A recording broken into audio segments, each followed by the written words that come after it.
Colocar a máscara, por favor? Olha, eu por hábito não, por favor, não, por favor. Eu não uso. Mas por decreto eu sou obrigado a usar. Decreto não é lei. Não, mas eu sou obrigado a usar. Olha, outro dia eu tentei meu amigo. Vou desembarcar um pouco. Desembarcar.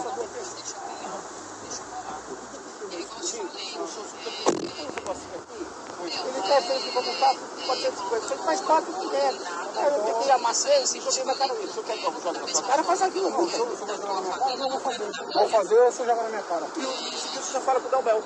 Então tá bom, pode ligar pro Delbel. Liga pro Delbel. Liga pro Delbel. Delbel? Que horas? É, do desembargador Eduardo Siqueira. Eduardo Siqueira, qual é o seu Segundo povo bem, e o senhor, tudo calmo?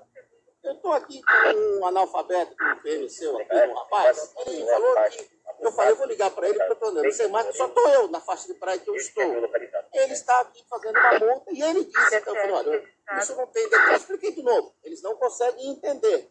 Aí eu falei, então, mas isso vai falar com o Delbel. O Delbel é que fale comigo, eu não falo com ele. Ele que quiser. Agora o senhor vai manter, cidadão. O senhor falou. Ele liga no meu celular. O senhor não é autoridade, o senhor vai falar. Vou passar o telefone, Delbel. Eu não vou falar do senhor. O Delbel está aqui. Eu não vou falar. É bom, eu vou ficar tranquilo. Tchau, obrigado.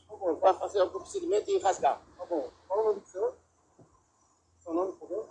Eu não sou obrigado a dar. Tá bom? Dá o seu documento. Ah, o senhor sabe ler? Então leia bem porque o senhor está se metendo. Não, imagina, você não está aí. Está rasgado, você está rasgado. Se você jogar em via pública, você vai ser levado por despejos via pública. Ah, tá. Não também faz isso. Cuidado, cuidado. Faz a outra.